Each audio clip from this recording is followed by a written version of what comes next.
দীপুমণির husband মারা গেছে, সবাই তার জন্য দোয়া করে। দীপুমণিকে গ্রেপ্তার করে কারাগারে নেয়ার পর থেকেই যেন স্ত্রীকে দেখার এক অদ্ভুত টান ছিল তৌফিক নিয়াজের। অসুস্থ শরীর নিয়েও হুইলচেয়ারে করে বারবার ট্রাইব্যুনালে ছুটে আসতেন, শুধু একবার প্রিয় মানুষটাকে চোখের সামনে দেখবেন বলে। কতটা মায়া থাকলে মানুষ নিজের শরীরের কষ্ট ভুলে এমন করে ছুটে আসে। কিন্তু আজ সেই অপেক্ষারও অবসান হলো। যে মানুষটি অসুস্থ শরীর নিয়ে স্ত্রীকে দেখতে ট্রাইব্যুনালে আসতেন, সেই মানুষটি আজ নেই। আর কোনোদিন হুইলচেয়ারে করে তাকে সেখানে দেখা যাবে না। কিন্তু গত মঙ্গলবার 18 আগস্ট রাতে সেই অপেক্ষার চির অবসান ঘটল।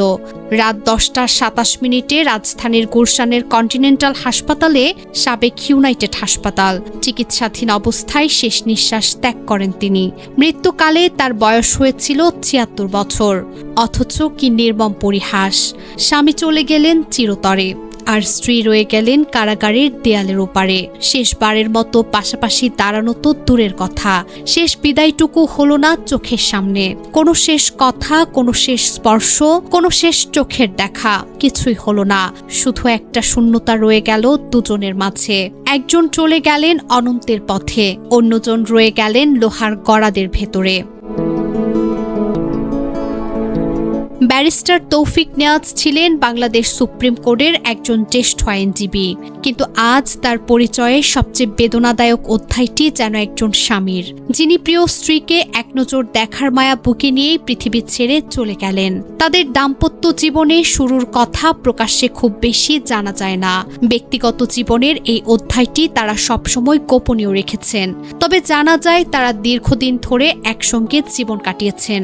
তাদের দুটি সন্তান, পুত্র তৌকির রাশাদ নওয়াজ ও কন্যা তানি দীপাবলি নওয়াজ। স্বামী স্ত্রীর এই সম্পর্কে ছিল গভীর সম্মান, ভালোবাসা ও পারস্পরিক নির্ভরতা। তৌফিক নিয়াজ ছিলেন অক্সফোর্ড শিক্ষিত আইনজীবী, আর দীপুমণি ছিলেন চিকিৎসক ও রাজনীতিবিদ। দুই ভিন্ন পথের মানুষ একসঙ্গে একটি পরিবার গড়ে তুলেছিলেন। আজ সেই পরিবারের একজন চলে গেলেন, আর অন্যজন কারাগারের অন্ধকারে শুধু স্মৃতি নিয়ে বসে রইলেন। কিছু ভালোবাসার গল্পের শেষ হয় একসঙ্গে নয়। একজন চলে যায়, আরেকজন শুধু স্মৃতি আর অপেক্ষা দিয়ে বেঁচে থাকে। একজনের চোখ বন্ধ হয়, অন্যজনের চোখে অশ্রু জমে থাকে। একজনের হাত শীতল হয়ে যায়, অন্যজনের হাত শূন্যে বাড়িয়ে থাকে। আজ সেই শূন্যতায় ভরে গেছে একটি পরিবার। আজ সেই অপেক্ষা শেষ হয়েছে চিরকালের জন্য। এইভাবেই শেষ হলো এক ভালোবাসার গল্প, যে গল্পে একজন অসুস্থ শরীর নিয়েও বারবার ছুটে এসেছেন শুধু এক নজর দেখার জন্য, আর অন্যজন কারাগারের দেয়ালের ওপারে থেকে শুধু অপেক্ষা করেছেন। আজ আর কোনো হুইলচেয়ারের শব্দ শোনা যাবে না ট্রাইব্যুনালের সামনে। আজ আর কোনো দুর্বল হাত বাড়িয়ে দেওয়া হবে না। শুধু রয়ে গেল এক অসমাপ্ত বিদায়, এক অপূর্ণ শেষ দেখা, আর এক গভীর শূন্যতা,